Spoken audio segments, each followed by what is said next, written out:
তোমাদের ভাবির সাথে সর্বপ্রথম দেখা হয়েছিল আমার ফ্রি ফায়ার গেমে। আর তখন সে এতটাই নবরি ছিল যে কিভাবে দৌড়াইতে হয় আর কিভাবে এনিমিকে মারতে হয় কিছুই জানতো না। আজও মনে পড়ে যায় সেই দিনের কথা।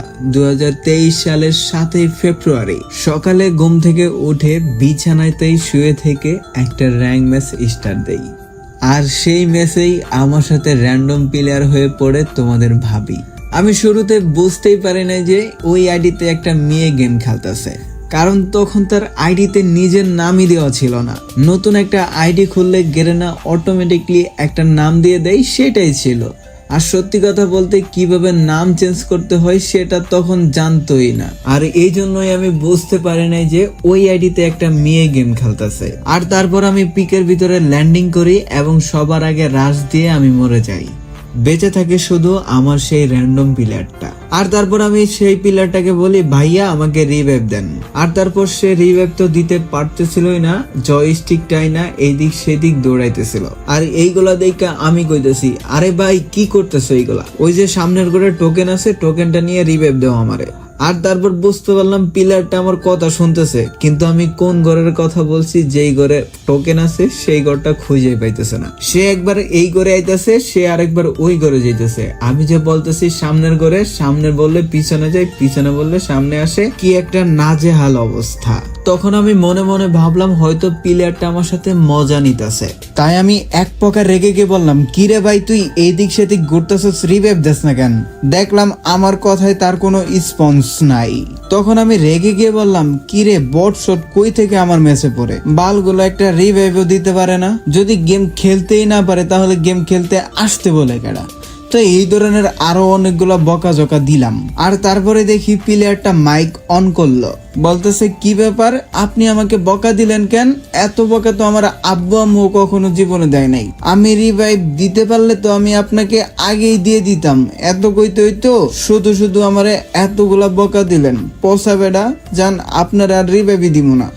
আর গাইস, তোমরা যারা ডায়মন্ড টপ আপ করতে চাইতেছো কিন্তু ট্রাস্টেড কোনো সাইট পাইতেছো না, তোমরা চাইলে ঘুরে আসতে পারো ফেইথর টপ আপ সাইট। এখানে বাংলাদেশের সবথেকে কম দামে এবং বিশ্বস্তর সাথে টপ আপ করে দেওয়া হয়। আর তার সাথে আনলিমিটেড অফার এবং প্রতি সপ্তাহে তো গিভওয়ে রয়েছে। পার্সোনালি বলতে গেলে আমি নিজেও এই টপ আপ সাইট থেকে ডায়মন্ড টপ আপ করি। এই ভিডিওর পিন কমেন্টে টপ আপ সাইটের লিংক দেওয়া আছে, চাইলে তোমরা ঘুরে আসতে পারো।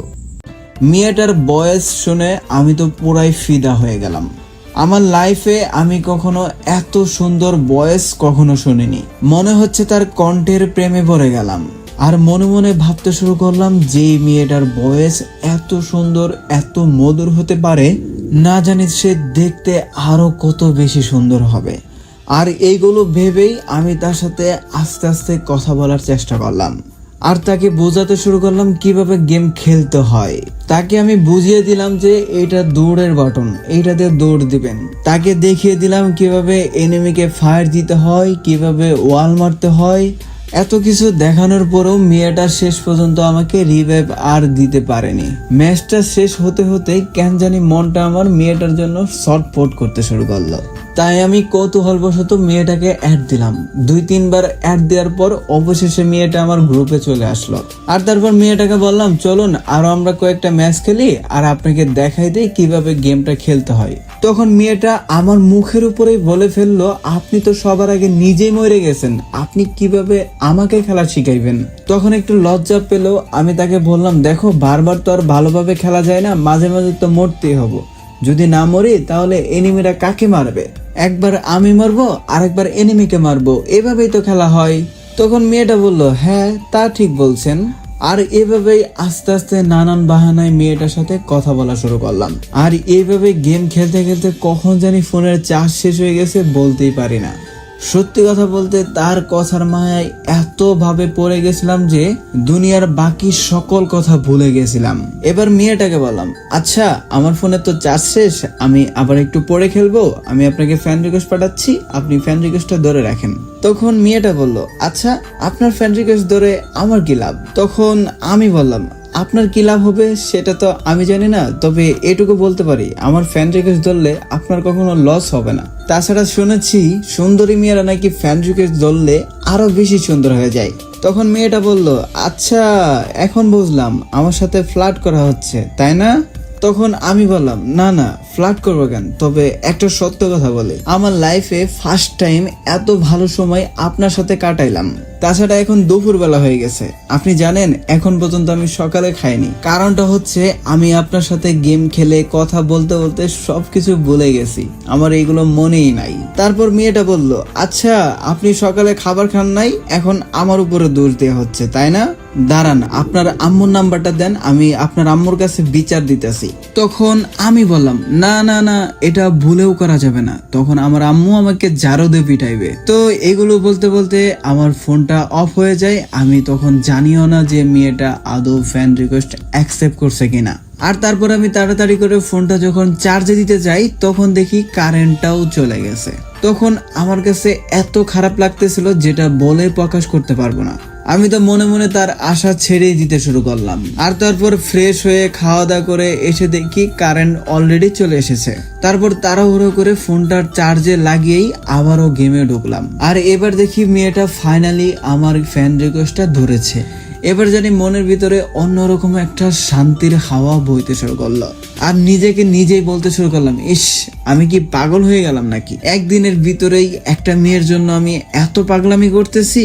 এখন কি করি আমি বুঝে উঠতে পারতেছিলাম না। বারবার গেমে ঢুকে বারবার আইডিটা চেক দিতেছিলাম আদৌ গেমে এসেছে কিনা, কিন্তু না, তার আর কোনো গেমে আসার খোঁজ খবরই নাই। এভাবে সারা দিন গেল রাত গেল, তার লাইনে আসার খোঁজ খবর নাই। পরের দিন সকালে আবারও ঘুম থেকে উঠে যখন আমি গেমে ঢুকি, আর ঢুকে দেখি মেয়েটা ফাইনালি গেমের ভিতরে এসেছে। মেয়েটাকে অ্যাড দিলাম, 2বার অ্যাড দেওয়ার সাথে সাথে মেয়েটা অ্যাডটা ধরে ফেলে এবং আমার গ্রুপে চলে আসে। আর তারপর গ্রুপে ঢুকার সাথে সাথে মেয়েটাকে বললাম, আচ্ছা আপনার কি কোনো কাণ্ডজ্ঞান নাই? হ্যাঁ।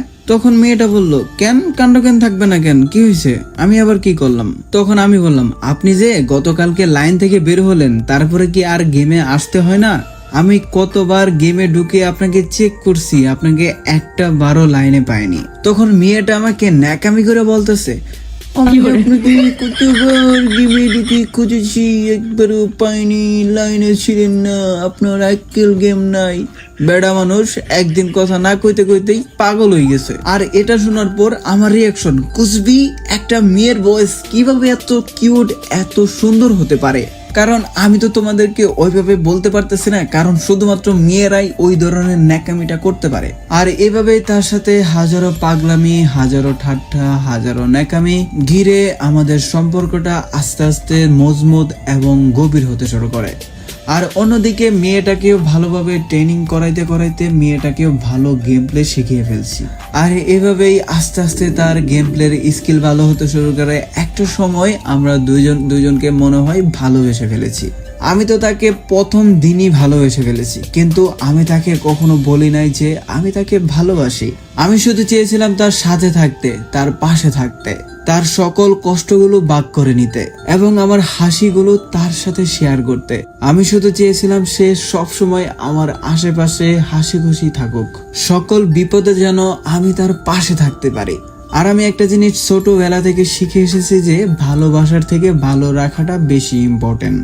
আর এভাবেই মনের ভিতরে হাজারো ভালোবাসা লুকিয়ে তাকে কখনো প্রকাশ করিনি। আমি শুধু চেয়েছিলাম সে নিজে থেকেই এসে বলুক সে আমাকে ভালোবাসে। আর তারপর একদিন সেই দিনটাও চলে আসে আমার লাইফে এবং সেই মেয়েটা নিজে থেকেই আমাকে বলে সে নাকি আস্তে আস্তে আমাকে ভালোবেসে ফেলেছে। আর ভাই বিশ্বাস করেন ওই দিনটা আমার কাছে এত স্পেশাল ছিল যে আমার মনের ভিতরে যেন ঈদ লেগে গেছে। তো তারপর আর কি, দীর্ঘ 1 বছর পর ফাইনালি পাগলিটাকে নিজের করে পেলাম।